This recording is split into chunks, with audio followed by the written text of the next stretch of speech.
Master, galing kami sa Isabela. Oh, saan kayo ron? Sa Kwan, Quirino. Quirino. Malayo Sa talaga. Rojas, Master. Magkaratabi yung Rosat sa Quirino. Doon yung airpot ko eh. Kami eh.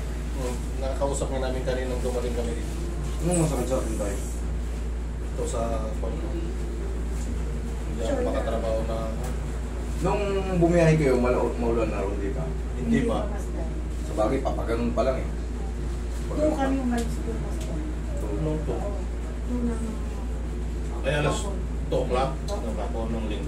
O kasi nung biyahe. Oh. Kasi nung pumunta ako ng Rojas, halos ano rin ang biyahe. 12. Ay ano? O parang nga, 10-12. 10-12. Eh yung kaya 12 kasi sobrang traffic dun sa ano. Oo, Master. Sa napaaga kami. Skaya. Oo. Sobrang traffic. Paakyat. Oo. May gumagapang na truck. Tapos dumating kami mga 12. Eh si father mo, nagkakilala kami, Ilocano pala. Nandun sa sa Rojas. Sa Rafael, sabi niya, yun pala ay nagbakasyon ako doon. Kahit si sabi niya, Punta ako ron April. Pinaligan ko lang kung saan ako. Doon ako pinanganak eh. 2 years old dito na ako. pinagyan sinabi, Master.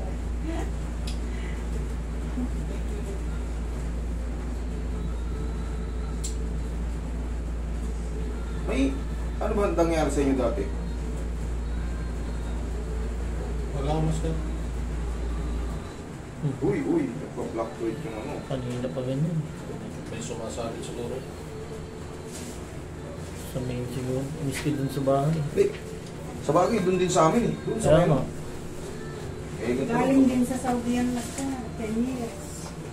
Nagdra-drive ng tanker. Saan kayo? Ay ka, pagtanggal kasi paikot-ikot yan. Paikot-ikot.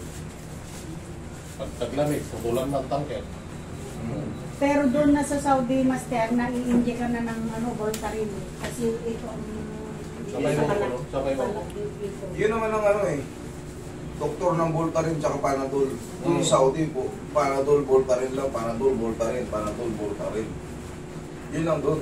Noon dumating nga siya, halos hindi makasakay sa tricycle. Master. Kasi yun ang ano na ano, yun ang sakit ng driver. Katag. Oo. Katag. Pero naman, pag napapahinga yan, maayos din naman yan kasi bulging disc lang yan eh. Pag nakakakilos siya ng mga sabi natin, nakakaganyan siya, may tumutunog, nababalik yan. Kasi kung hindi na naibalik yung mga disc na compression, hindi kayo makakaupo ng ganyan. Palaging sasabit yun, alam niyo yung nararamdaman nyo nun na Mayroon pa akong Master inabot noon. Parang may nakuha dito sa ribs ko. may parang umadjust. Oo. Eh, kasi Parang hindi na ako makahinga noon. Dinabot ko lang yung inuman ng... Yun yung ano, yun yung sign of aging. Yung biglang pagyuko na doon. Oo. Yung hangin mo parang hanggang dito lang. Hindi ka makahinga na Parang hindi na ako maayos. makahinga noon. Ang pinakasikreto lang doon, umili kayo ng pau. Pag maraming, sa akin nangyayari rin yun eh, parang pinulikat yung ano mo, yung muscle mo rito. Oo. Umano lang kayo ng mainit o kaya pau, palugin mo. Pinaka-the best talaga, pau linimik, ganyan yun. Tapos kinatkin nyo lang ng kaunti. Yun lang yun. Nagano lang yung pinulikat lang yun. Minsan kasi hindi na tayo nakakapag-stretching. Yun na yung nawawala sa atin. Kaya yung mga biglaang kilos, pinupulikat yung mga ano natin. Ayaw niya magpa-doktor, Master eh. Puro herbal ang ng gamot. O, kita mo, puro herbal, o, kita mo, umiidad na siya pero malakas pa rin. Masakit na yung shoulder niya pero hindi mo ikamamatay ito. Hindi niya ikamamatay ito. Shoulder? Yung Juan Master, yung Racoma, sa Baguio. Hindi ako pwede mag-ano dyan. Ay, ba itong apat? Oo. Apat kayo.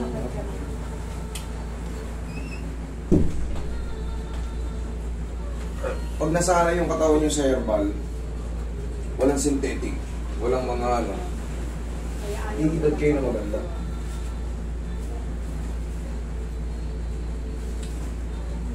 Yun nga, Master, pinanood ka namin sa Ikaw YouTube. patagilid. Ay, yan. Araw-araw, Master, pinapanood ka sa YouTube. Inadaan ko lang sa kwento para makalimutan ko yung sakit. Tapos sabi niya, Master, Eh, gayahin mo nga siya, sabi niya sa akin. Relax lang. Eh, kaso, Straight mo yung pangilalim. Straight ko to. Straight. Yan. Kabilang side. Kumain kayo ng pandesal?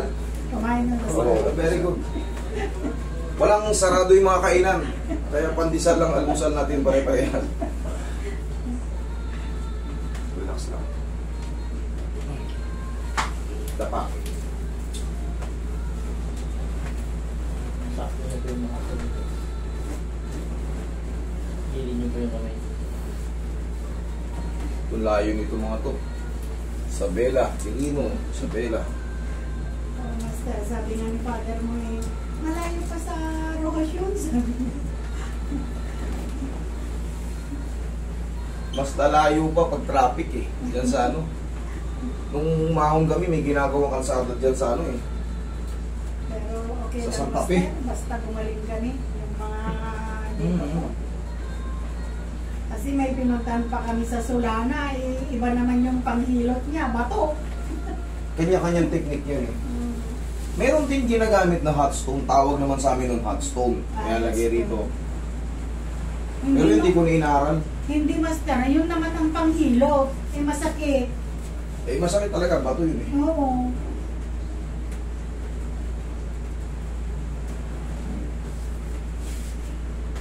Kaya nung napanood ka, sabi niya, "Ay, pupunta tayo, basta pupunta." I-schedule ko pa kasi yung driver eh, maraming pinupuntahan. Sabi ko, Master. Wait, ano yun? Dami.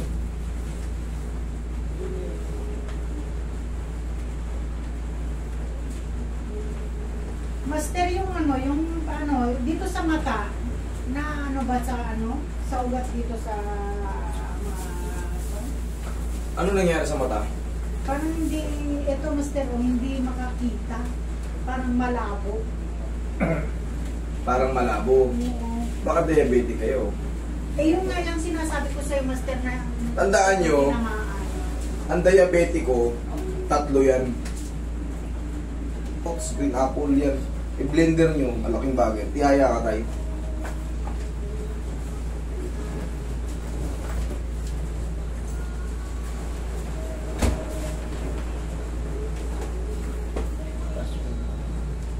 Yan ang pinaka-the best. Kasi yung sa mata, hindi kaya ng ano yan. Hindi kaya ng hihilutin. Pero, sa buong set, ito kasi yung mga setup na ganito, pangpadaloy ng dugo to eh. O blood circulation. Ang massage, yung definition ng massage, blood circulation and relieveness. Okay, inhale. Exhale. Pero hindi kagad yan siya hindi kagad liliwanag. Yan yun ang ibig sabihin. Pero pag dumadaloy na maganda yung dugo nyo, siyempre gaganda yung yung mga manhid-manhid nyo. Maano yan. Makakatulong yun pag na-massage kayo. Tulad yan, mawawala yung mga compression sa mga joint. Hindi maiipit yung mga ugat natin. Tapos sabayan nyo na lang din ang papawis. Yun ang pinakasikreto dyan. Kahit hindi kayo mag-maintenance, basta tatandaan nyo, lalo pag umiidad tayo, less na yung mga exercise natin. Kailangan talaga magbilad-bilad tayo sa umaga. Yung hindi pa sobrang init yung umaga. Ganun-ganun tayo. Basic, 1, 2, 1, 2. Pag pinawisan tayo ng konti, mahalaga na yun. Nasagap na natin yung vitamin D na bigay ni Lord. Uy, yung langaw. Palabasin mo nga saglit yun.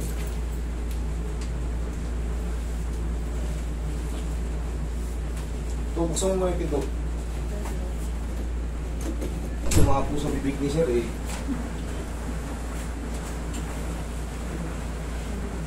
Tapos na?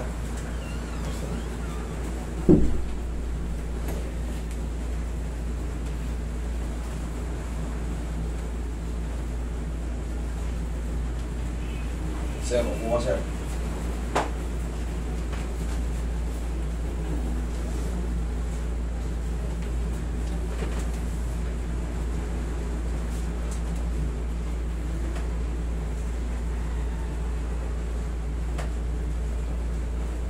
Umiinom mo ba kayo ng alak? Oo. Gin, umiinom kayo? Kaya ang tinawag na gin bulag yun eh. Nakakalabo ng mata yan, gin. Kaya tinatawag na gin bulag. Ano yan, nakakalabo ng mata. Kung iinom kayo, huwag puti. Siyempre hindi ko naman kayo pigilan sa pag-inom eh. Yan ang buhay natin, yung mga lalaki talagang halos kalahati. Lagpas pa nga sa kalahati sa atin. Sa bilang talaga umiinom Yun naman tayo. ang masarap sa kanila, Master. Oo, hindi ko kayo pipigilan uminom. Kaya pala may... Palitan nyo lang yung palitan nyo lang yung brand. Baka kasi pag araw-araw kayo umiinom ng ganyan. Ay, siguro. Tapos madaling araw na kayo natutulog, tapos gising kayo ng alas 6 maaga, naghihilamos kayo kagad. Isa yan sa makaka-stress sa mata natin. Ayaw ko yung gano'n, Master. Sakit sa mukha nun, sa mata nun. Diba minsan maaga tayo magising, hihilamos kayo. Pulang-pula pa yung mata mo, hihilamusan mo ng malamig. Parang ano lang yan eh. Yung kawali, diba medyo mainit. Ang katawan kasi natin mainit. Buhusan mo, ay yung basong medyo buhusan mo ng malamig. Nagre-react siya, maaaring mag-crack. Sa katawan natin, siyempre yung mata natin, katawan natin mainit-init. Sa umaga, puyat na puyat tayo eh. Naghilamos tayo. Sa sakit lalo yung mata natin. Maaaring makatulong yun sa mga parang napapasma yung mga ugat natin. Sabi naman nila, Master, hindi daw sila Yung puyat tapos makatulog pag maligo. hindi makainom ng gin. Eh, palitan nyo. Ganun ba, Master? Palitan nyo. Palitan nyo. Palitan nyo. Huwag yung huwag yung puti. Last na to. Pumulaban na.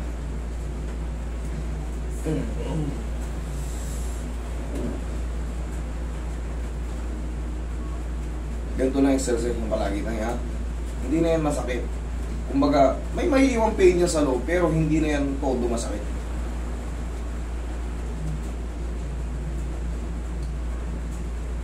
Yan, ganyan lang palagi oh. Sabayin mo na dalawa.